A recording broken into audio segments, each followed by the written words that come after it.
What do you need to know to master retargeting? Hello and welcome to Growth Masterminds, the podcast for growth marketers. My name is John Koetsier. Today we're continuing our series on top gaming trends for 2025. We're talking about retargeting, remarketing, what to do, what to avoid, how to make them work well. We're chatting with Gunay Azer, founder and CEO of Gamelight, a rewarded mobile marketing platform. Welcome, Gunay. How are you? Hi, John. Doing well. How are you doing? Good. Probably better than you. I mean, you're super busy. You had meetings all day. It's 7:30 p.m. You're in Hamburg. I'm in Vancouver. So it's crazy late. You're still in the office. This is awful. And you've got trips coming up. So you got work coming out the yazoo. Yeah, I'm traveling to Hit Games conference soon, so it's a bit busy, but I'm great. I'm glad to be here with you. Well, hopefully it's going to be some fun as well, because those who work hard should also play hard. So hopefully that will work out. We're going to talk about retargeting, right? And that's been a kind of a crazy space, a kind of crazy, I guess, thing that we took for granted for so long, and then on iOS, mostly went away, kind of went away, not fully in all cases. Android, it's still there. If you were to give us kind of, state of the union of retargeting, what would you say right now? I think it's definitely a market with a lot of potential, but also with some challenges within it. Mm-hmm. Right, as you mentioned, with privacy restrictions, it's getting more challenging, especially on iOS, maybe on Android too. But also with more games growing further and further, there's more need for retargeting because they can't endlessly just acquire new users because markets are getting more saturated. Yeah. So, in my opinion, there's a lot of potential, and we have to figure out how to make it work better. You know what's super interesting? Obviously, retargeting has typically worked via the IDFA on iOS and the GAID on Android. I've talked to a bunch of marketers recently who say, I do actually do retargeting on cheap banner ads. And what they're basically saying is, I know that I've gotten my performance marketing ads out in front of a significant chunk of those that I want in my game. And maybe my game has been big enough that I've had a lot of people. And you know what? I'll do some targeting that I can on cheap banner ads. And I view that as my retargeting. I view that as my reminder of my performance ads. What are your thoughts when you hear something like that? Yeah, I don't think this is a correct approach, so to say, because there's new user acquisition, right? There's one bulk of new user acquisition, and on retargeting, people approach it the same. You just retarget users, which is not the same, because you might have users that dropped early in the funnel, maybe after finishing a couple of levels, and retargeting them should be very different from retargeting your users that reached very deep late events or maybe even Mm-hmm. made purchases Mm-hmm. with the game. So Mm-hmm. just running a retargeting campaign in bulk might not be a good approach. Yeah, you might get some results the same way you would just do one general UA campaign, not optimized. Yeah, you would get some results, but it will not be optimized. You will not maximize your results. The I same with targeting. I think that's what they're doing. I think that's what they're basically saying. Hey, these ads are so much cheaper than my rewarded ads or my video ads, my interstitials. I'm going to run those. And I think there'll be some UA that happens from it. But I think that also some people who have maybe been in my app will see it. Maybe some people who I've targeted and they've seen my rewarded ads will see it. And that might have some incremental lift as well. So I'm not totally sure, but it was super interesting when I heard it as well. Let's talk about best practices for retargeting right now. What are you doing? Let's start with Android. What's working? Yeah, I think the most important is segmentation, what I mentioned earlier, that understanding the user, because based on the user, you'll have different messaging, right? You might have different creatives, you might have different text you show them, different content. For example, if you had a user who was very active with Halloween campaigns and then they dropped for a whole month, you might actually want to show them something with Christmas because it might be a user that engaged quite well with in-game events. So you will have high conversions, user might come back and become a loyal user who might play for more months to come, which would be then different from earlier funnel users where you might show more generic things. It can be done anytime. You don't need to wait for special events or special in-game upgrades or new updates that you have within the game. So Mm-hmm. depending on this, you could have a different approach to retargeting. Mm-hmm. Another thing to mention, you mentioned rewarded earlier. For example, we do retargeting with rewarded, and depending again on the user that you picked, it might make sense to go for rewarded retargeting. Because, for example, if they drop on a certain level, maybe it was a very good user that would have played your game for a very long time, but there was a level that was way too challenging for them. Mm-hmm. And they Mm-hmm. kept on trying and trying, and then they dropped. Bringing them back and giving them rewards would actually help them pass through that specific level and become more engaged. So understanding user, finding the channel that would be the best fit for that user would actually be quite important. Also, I would say if you have a new game, you probably shouldn't do much retargeting because there's still all new users for your game to acquire. There's no point to do retargeting. But if you have old game and you don't do retargeting, that might be a mistake because you just keep on paying more and more for those users, right? It's just getting more and more expensive. So Mm-hmm. actually doing retargeting on top of new UA would be quite beneficial. It strikes me that the ROI and maybe even the LTV of users that you regain via retargeting is probably quite different from brand new users. What can you tell me about that look? And let's say you get 1,000 brand new users versus you get 1,000 retargeted users who used to use your app, but now they're back in. How do those two revenue curves compare? What we see from our side, retargeted users have much higher retention, engagement, and ROAS because might be that if it's a new user, they just downloaded your game to see. They maybe like the creatives, there was something fun in your video, the playable was nice, they download and they're like, nah, not my thing. I don't really like this game. With retargeted users, usually they already know the game. They probably played at Mhm. least some levels within the game. And now once they re-download, they already know what to expect. So the chance of them being engaged more and retained for longer is higher. So we see this quite a lot from our side. One thing to also mention is what channel you use again comes to the place here. Because, for example, if you do CPC, CPM channels, what might happen is that there might be a user that actually dropped because they did not like your game. But Mhm.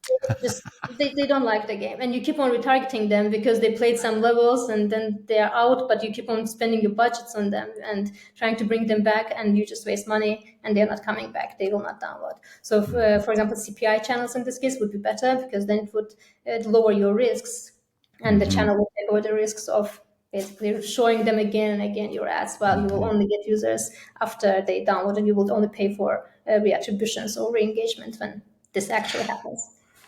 All those things make tons of sense, right? I mean, first of all, when you're doing brand new user acquisition, the drop off in the day one, day two, day three, day seven is massive, insane, huge, right? I mean, you're keeping fractions of those cohorts that you're bringing in, right? So if somebody has actually played the game, there's more likelihood that hey, yeah, they'll continue playing it, maybe even still be on their device, and maybe they just got interested in other games and kind of forgot about your game a little bit. And maybe that'll be a little reminder. It'll be a blast from the past, and they'll come back in.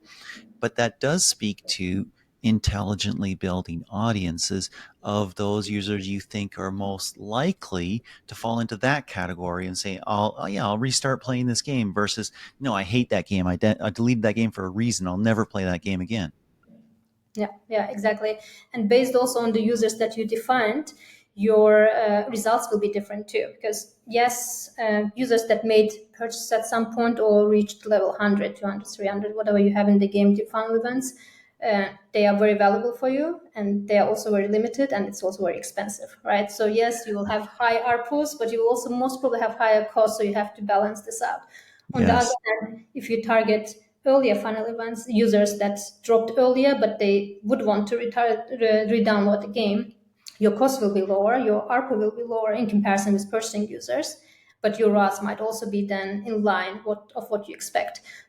You should never mix those things. You can have one broad campaign to have it, but your expectation should be different, because if your ARPU is huge here, your cost will also be huge, but it's beneficial. The same thing with the earlier events.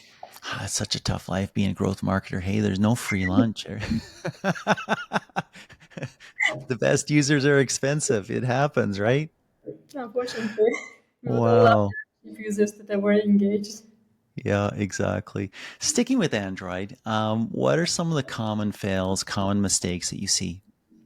I think one of the most common pitfalls I see is the having wrong expectations. First of all, not understanding the users. What I told earlier, having uh, approach that retargeting is one bulk, right? It's Hmm. not that. So you have to understand what your users are, what kind of messaging you have.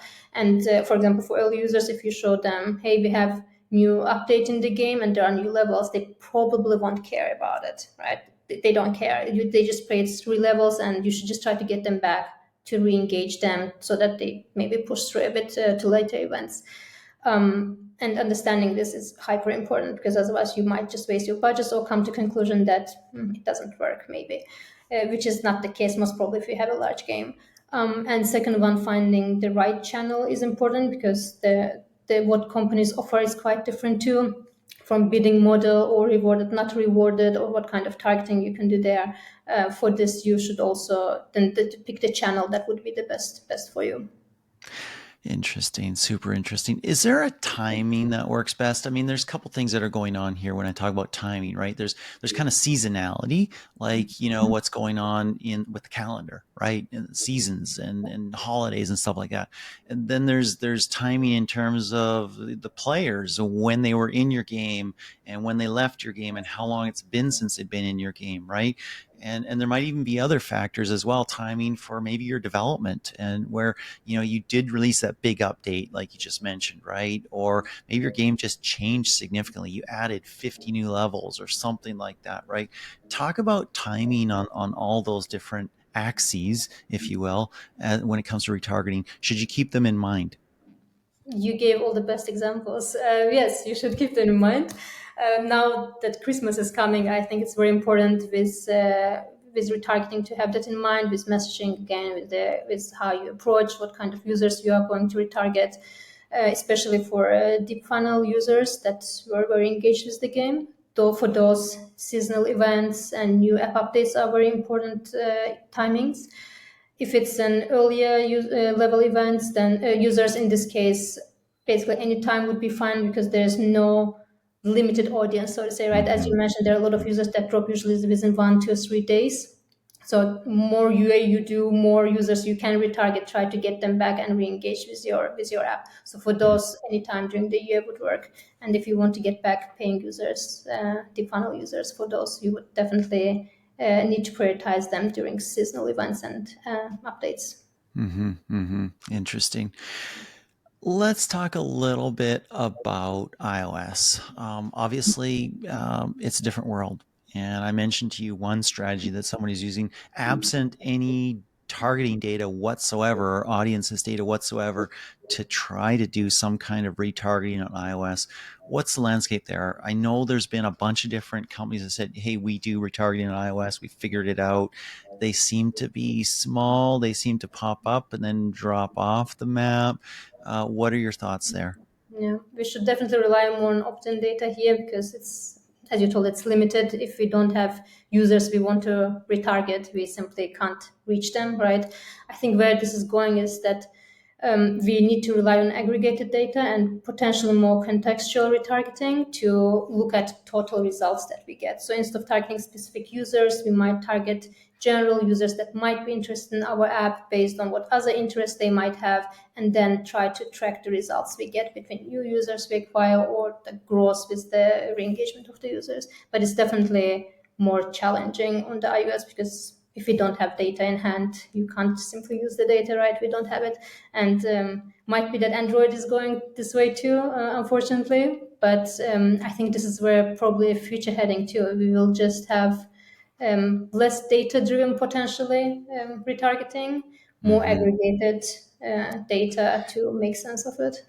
I actually, maybe I'm contrarian, maybe not. I'd love to bounce this off you and get your opinion. You can call me an idiot if you want. It's 100% fine. I kind of feel like Android's not going there.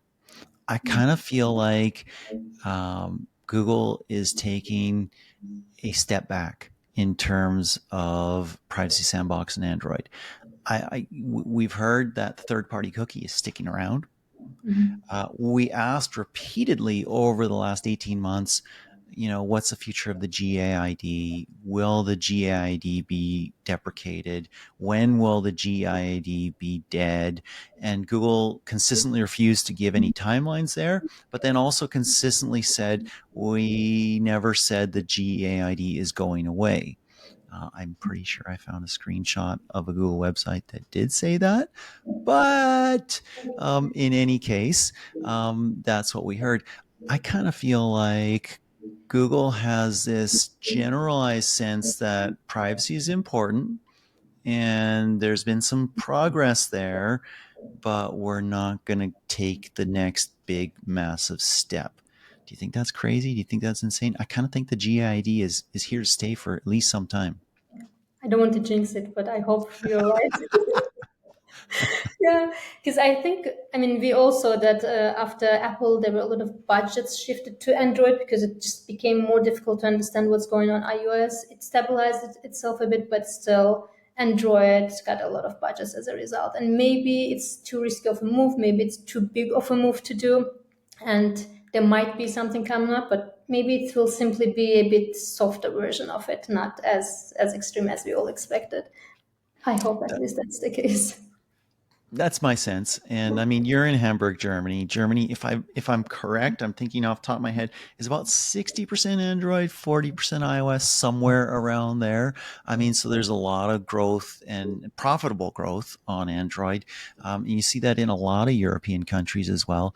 The UK is the most, I guess, America-like in terms of iOS centricity, but many of the others have either half or a majority of Android as well. So there's still a lot of opportunity there, and we'll see how that goes in the US also. Okay, let's hit measurement. If I'm doing measurement for retargeting, what changes? What's different? What do I need to think about? Yeah, I think you should expect a different curve for sure from those users. You shouldn't treat them as the same as any new users. It's a lot of learning period for UA managers too, because they might expect completely different results based on how new UA worked, and with existing ones with re-engagement retribution, it might be different, obviously, and also would make sense to separate users that re-engage with reattributed. So we talk about retargeting as one umbrella term, but within retargeting, there's re-engagement and reattribution. Re-engagement being if user already existed and just came back after some time not playing the game, while retribution if they actually uninstalled your game and then reinstalled it again. So tracking those metrics would also be helpful to understand which users actually dropped and left, which others were in your game, but maybe they turned off push notifications and you didn't have any more tools to reach out to them. So Mm-hmm. understanding these kind of metrics are quite important. And initially, it's some learning period to understand how users behave, what kind of targeting you did, what kind of users you were retargeting. And over some time, you will start building your own ROAS curves based on the users that you were re-engaging. That's a really, really good point, is to understand what the issue was that you're retargeting them for, and then map your curves based on that, and understand you'll have different curves for retention, for monetization, for all LTV, for all that stuff. Like, I've deleted TikTok like 6 times because I'd get too addicted to it, right? And then I'd re-download it, and because I was addicted to it, right? And then currently I'm in the non-TikTok phase of my life. So, but that's a different reality when I intentionally delete something versus I just don't use it anymore, Yeah. right? In some sense, you think that's a worse thing because they intentionally deleted me. In another sense, there's probably a lot of apathy for apps that you just don't use anymore. You just don't open anymore. And I think that a strong emotion, even if it's negative, is probably better than apathy, because they care, and you have a chance to maybe turn that around. Super interesting to think about. Okay, typical ROI for re-engagement or retargeting efforts when they're done well. What do you typically see? It's very different. I would expect a bit higher than with new users. Mm-hmm. But it also depends again which users you were retargeting. In Mm-hmm. general, I would expect slightly better results than with new users, because those are again users that saw your game, saw your app, and they try to play it again, so to say. And again, here it comes how you're bidding. If you do on CPI bidding, then you have lower risk, so you'll have higher ROAS because you didn't waste your budgets on users that just don't want your game anymore, Yeah. but pay only for those that actually want to play and re-download again, versus if you would do a CPC or CPM where you would still pay for users that are simply not interested. So Yeah. depending on channels you run, what kind of targeting you do, it can be different. I would expect higher results than with new users. So Makes sense. And let's look forward, maybe take out the crystal ball, look at 2025. We already talked about Android a little bit and where kind of I think that things will not go, at least. What do you see as some of the bigger changes for retargeting in 2025? I'm expecting it to grow, considering how many more games there are that getting more and more saturated in the market. Yes, there are new games coming, and it's even becoming more difficult to compete with them because your game has been in the market since 3, 4, 5 years, maybe even more, 10 years. They're like very old games, and they will definitely continue investing more in retargeting. Now, based on if we have more privacy restrictions coming in, it might become more challenging or not. If not, then it will be a smooth way. It will just continue growing. If they come in, it might become more aggregated. We will have to Mm-hmm. find new ways of analyzing the data of retargeting users. But that's the market that definitely has a lot of potential to grow further. Very, very cool. Well, thank you for taking this time, even though it's super late for your time. You're going to a games conference, if I'm not mistaken, or a growth conference in Dubai. Which one is it? It's Hit Games Conference in Abu Dhabi, yes. Cool. I missed that name. Say it again. Hit Games Conference. Okay, very cool. Hope it's wonderful. Hope you enjoy it, and I hope I touched down in Frankfurt. I was coming back from Web Summit last week. It's freaking cold. It was like 2 degrees Celsius, which is like I don't know 35 for Americans. I guess you're going to get some heat in Abu Dhabi. Yeah, I hope so too. It's 32 degrees there, so I'm very happy about it. Excellent. Well, thank you for so much for this time. Thanks so much, John.